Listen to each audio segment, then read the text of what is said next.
नमस्ते, सुप्रभात।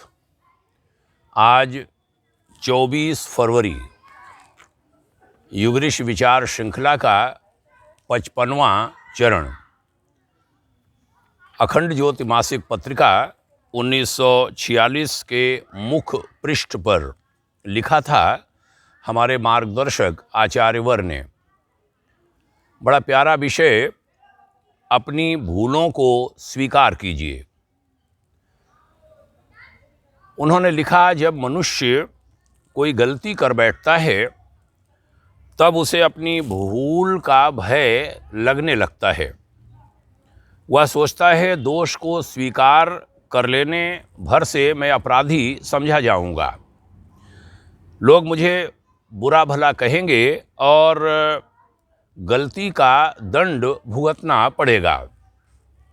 वह सोचता है कि इन सब झंझटों में पड़ने की बजाय इन सब झंझटों से बचने के लिए ये बहुत अच्छा है गलती को स्वीकार ही न करूं, उसे छिपा लूं या किसी दूसरे के मत्थे, दूसरे के सिर मढ़ दूं।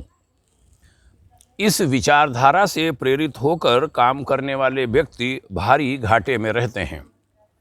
एक दोष छिपा लेने से बार बार वैसा ही करने का साहस होता है और अनेक गलतियों को करने तथा छिपाने की आदत मनुष्य को पड़ जाती है। दोषों के भार से अंतःकरण दिन प्रतिदिन मैला होता जाता है, भद्दा और दूषित होता जाता है और अंततः वह व्यक्ति दोषों की, भूलों की खान बन जाता है, भंडार बन जाता है। गलती करना उसके स्वभाव में शामिल हो जाता है। बड़ी प्यारी बात आगे लिखी पूज्यवर ने कि भूल को स्वीकार करने से मनुष्य की महत्ता कम नहीं होती, वरन उसके महान आध्यात्मिक साहस का पता चलता है। गलती को मानना बहुत बड़ी बहादुरी है। जो लोग अपनी भूल को स्वीकार करते हैं और भविष्य में वैसा नहीं करने की प्रतिज्ञा करते हैं, वे क्रमशः सुधरते जाते हैं और आगे बढ़ते जाते हैं, ऊंचे उठते जाते हैं। गलती को मानना और उसे सुधारना, यही आत्मोन्नति का उत्कर्ष का मार्ग है। मार्ग क्या कहूँ, सन्मार्ग है। तुम चाहो तो अपनी गलती स्वीकार करके निर्भय बन सकते हो, निशंक बन सकते हो, निडर बन सकते हो।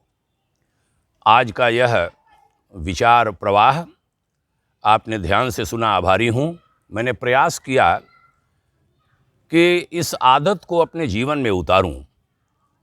दोष, कोई गलती हुई स्वीकार करूं और एक जब कोई हमसे पूछता है आपकी सफलता का मार्ग क्या है, सफलता के विभिन्न कारक पूछता है, तब खासकर मैं नई पीढ़ी से, बच्चों से कहता हूं कि देखो, गलतियां होती हैं, मानव है गलती करेगा, लेकिन एक गलती जब हो जाए उसको पहले तो स्वीकारिए, दूसरे वह गलती दोबारा न हो, उसकी पुनरावृत्ति कतई न हो, यह प्रयास कीजिए। मैंने इसका प्रयास किया और इसके बहुत सारे लाभ हमने अपने जीवन में देखे हैं। कदाचित दूसरी बार गलती हो गई तो प्रायश्चित किया, पश्चाताप किया और आगे संकल्प लिया कि यह गलती कभी नहीं करूँगा। यह आदतें बड़ी अच्छी आदतें हैं और इनको हर किसी को स्वीकार करना ही चाहिए, मानना ही चाहिए, खासकर हमारी नई पीढ़ी को।